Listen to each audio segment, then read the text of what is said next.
বাংলাতে মমতা ব্যানার্জি বিজেপিকে নিয়ে এসেছিল। মোবাইলটা সরাও একটু, এদিকে মোবাইলটা টানো।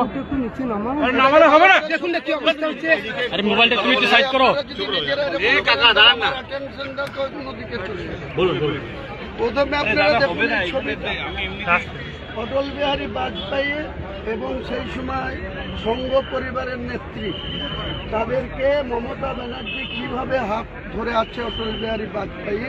তাহলে বাংলার রাজনীতিতে আমার কাছে বিজেপির নতুন সাজানো হচ্ছে, বিজেপি তৈরি করে দেওয়া হচ্ছে যে হুমায়ুন কবির বিজেপির সঙ্গে মিটিং করেছে, টাকা নিয়েছে। সেসব পরে আমি তো হাইকোর্টে আজকেই মামলা করছি, কাল রাত্রিতে গিয়েছি হাইকোর্টে যাবতীয় পেপারসে অ্যাপ্লিকেশনের সিগনেচার করে দিয়েছি, 6 জন লয়ারকে নিয়োগ করে দিয়েছি। আজকেই মামলা হচ্ছে, যেটা এআই করে আমার বিরুদ্ধে দেখানো হয়েছে। মুসলিম দরদি দেখাচ্ছে ফিয়াদ হাকিম, কুণাল ঘোষ, অরূপ বিশ্বাসরা মমতা ব্যানার্জির নেতৃত্বে আর অভিষেকের নেতৃত্বে।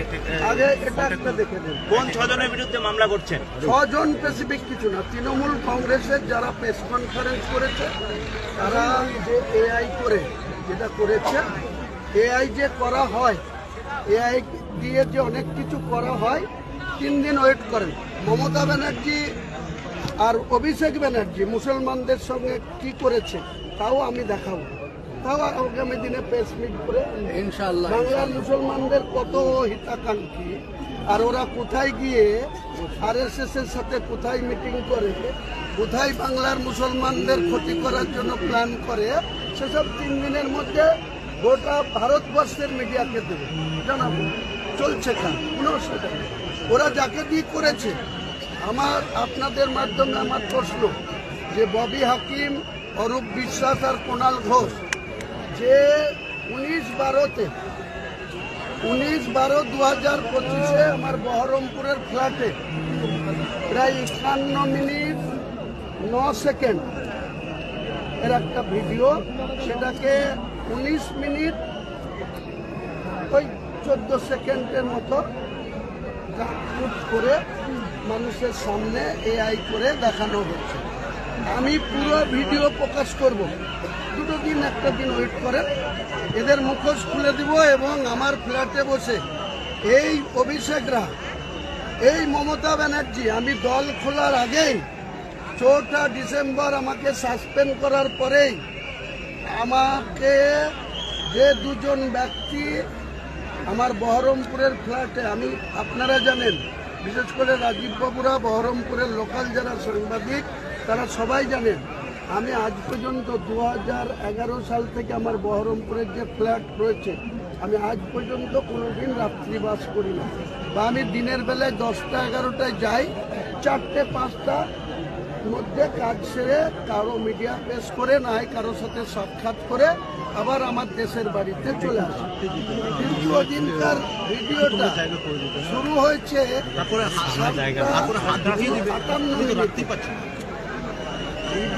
শুরু হয়েছে 7:58 মিনিটে। ভিডিওতে কোনো সামনাসামনি আপনার বা আমার সঙ্গে ছবি বা নরেন্দ্র মোদীর সঙ্গে করছি না, অমিত শাহর সাথে করছি না, আসামের মুখ্যমন্ত্রী হিমন্ত বিশ্ব শর্মার সঙ্গে করছি না, মধ্যপ্রদেশের মুখ্যমন্ত্রী মোহন যাদবের সাথে করছি, সেটা কিন্তু দেখাতে পারিনি। শুধু আমি কথা বলছি, অপরদিকে হিন্দিতে কথা বলছে, আমিও তার সাথে হিন্দিতে কথা বলেছি, সেটা আমার কাছে ডকুমেন্টস আছে প্রায় 51 মিনিটে। আর ভিডিও দেখানো হয়েছে কত? 19 মিনিট 14 সেকেন্ডে। আমি পুরো ভিডিও সামনে আনবো। সেই ভিডিও অভিষেক বন্দ্যোপাধ্যায় শিলিগুড়ি থেকে লোক পাঠিয়ে একজন মহারাজের বেশে এবং একজন সাংবাদিক সেজে, সে দিল্লির সাংবাদিক, অভিষেকের লোক, সেই সাংবাদিককেও তুলে আনবো এবং এই মহারাজকেও তুলে আনবো আপনাদের সামনে। এটা প্ল্যান। হুমায়ুন কবিরকে মুসলমান নেতা হতে দেবে না, মুসলমানদের নেতা হতে দেবে না। ভারতবর্ষের সংবিধানে শুধু হিন্দু কমিউনিটির লোকরাই নেতা থাকবে। তাহলে দেখুন আরএসএসকে কে ডেকে নিয়ে এসছে, এটা প্রথম প্রশ্ন আমার। বিজেপিকে কে ডেকে নিয়ে এসেছিল? অটল বিহারী বাজপেয়ী কোন দলের নেতা ছিল? মমতা ব্যানার্জি কার সঙ্গে হাত তুলে কথা বলছে, সালটা কবে দেখে নেন ভালো করে ফুটেজ। পরবর্তী ফুটেজ দেখুন, অটল বিহারী বাজপেয়ী মমতা ব্যানার্জির মা গায়ত্রী ব্যানার্জিকে কালীঘাটের বাড়িতে পায়ে হাত দিয়ে প্রণাম করছে। দেখে নেন, দেখে নেন, ভারতবর্ষের মানুষকে দেখাচ্ছে আপনাদের মাধ্যমে যে এত মুসলমান প্রীতি দেখাচ্ছে, এত বাবরি মসজিদের প্রীতি দেখাচ্ছে ববি হাকিম, তার দিদি মমতা ব্যানার্জি কেন ডেকে নিয়ে এসেছিল, আর অটল বিহারী বাজপেয়ী কেন তার মাকে প্রণাম করেছিল, কি সম্পর্কে করেছিল। দ্বিতীয় হচ্ছে বাল ঠাকরেকে তো আপনারা চিনতেন, মহারাষ্ট্রের বাল ঠাকরেকে চিনতেন, তার ছেলে উদ্ধব ঠাকরে কার থেমে আছে, কার সঙ্গে আছে, সোনিয়া গান্ধী, মমতা ব্যানার্জি, কংগ্রেসের সব নেতা। এই যে এতগুলা ছবি আছে, একটা ভারতবর্ষের কোনো মুসলমান লোক নেই, নেতা নেই যে ইন্ডিয়া জোট, এনডিএ জোটেও নেই, ইন্ডিয়া জোটেও রাহুল গান্ধী সহ, মমতা ব্যানার্জি সহ, উদ্ধব ঠাকরে সহ যারা যারা নেতা আছে দেখে নেন, একটা কোনো মুসলমান নেতা এই ছবিতে পাবেন না। তাহলে যেখানে ওভারঅল পশ্চিমবাংলা 37% আর গোটা ভারতবর্ষে আজকের দিনে প্রায় 24-25% মুসলমানের,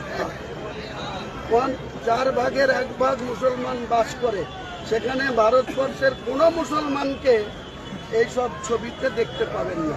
তাহলে মমতা ব্যানার্জিরা কতটা সেকুলার আর কতটা মুসলমানদের প্রিয়, কংগ্রেসের নেতারাই বা কতটা মুসলমানদের কাছে, অধীর চৌধুরীর বা কতটা মুসলমানদের কাছে, এইসব আমার সাথে দেখে নেন, ছবি করে নেন, দরকার হলে একটা করে কপি আপনাদের পরে দিয়ে দেবো। গেল 3 নম্বর। 4 নম্বর, বাবরি মসজিদ যেদিন এতে যেদিন গোধরা কাণ্ড হয়েছিল, সেদিন মমতা ব্যানার্জি কেন্দ্রের রেলমন্ত্রী ছিলেন, রাজধর্ম পালন করতে বলেছিল নরেন্দ্র মোদীকে। নরেন্দ্র মোদী সেদিন গুজরাটের মুখ্যমন্ত্রী ছিল, কে বলেছিল? অটল বিহারী বাজপেয়ী বলেছিল গোধরাকাণ্ডের যে হাজার হাজার মানুষের মৃত্যু ঘটেছিল, তখন অটল বিহারী বাজপেয়ী এই যে আজকে ভারতবর্ষের প্রধানমন্ত্রী নরেন্দ্র মোদীকে রাজধর্ম পালন করার কথা বলেছিল। আপনারা অল ইন্ডিয়ার যারা সাংবাদিক এবং ওয়েস্ট বেঙ্গলেরও যারা নামি দামি সাংবাদিক, তারা সবাই আমার সঙ্গে এই বক্তব্য কমপ্লিট করতে পারবেন। তাহলে সেই নরেন্দ্র মোদীর সঙ্গে যখন বাংলার গুজরাটের মুখ্যমন্ত্রী আর মমতা ব্যানার্জি যখন অটল বিহারী বাজপেয়ীর রেলমন্ত্রী ও কি পদত্যাগ করেছিল, মুসলমানদের খুন করা হয়েছিল যে গুজরাটে, তখন কেউ কেন্দ্রীয় মন্ত্রিসভা থেকে বেরিয়ে এসেছিল?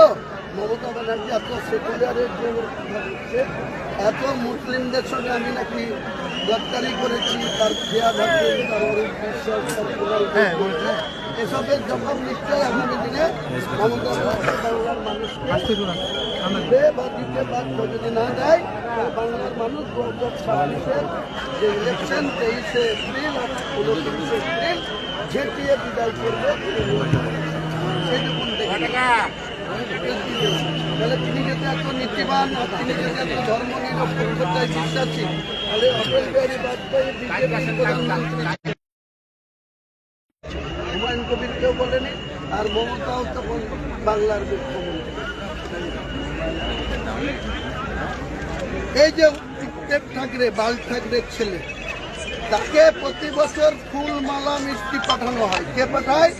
বাংলার মুখ্যমন্ত্রী। মুসলমানদের ভোট নিয়ে তিনি বাংলার মুখ্যমন্ত্রী হয়ে আছেন, আর উদ্ধব ঠাকরেকে কিভাবে ফুলের চূড়া দিয়ে তিনি সম্বোধনা দিচ্ছেন দেখে নেন, বাংলার মানুষ দেখে নিক, এবং আপনারা মিডিয়া পার্সনটা এই ছবি দেখে নিচ্ছেন। উদ্ধব ঠাকরেকে মমতা ব্যানার্জি রাখি পড়াচ্ছে, দেখে নেন কত সেকুলার দেখেন, আর কত মুসলিম দেখে নেন।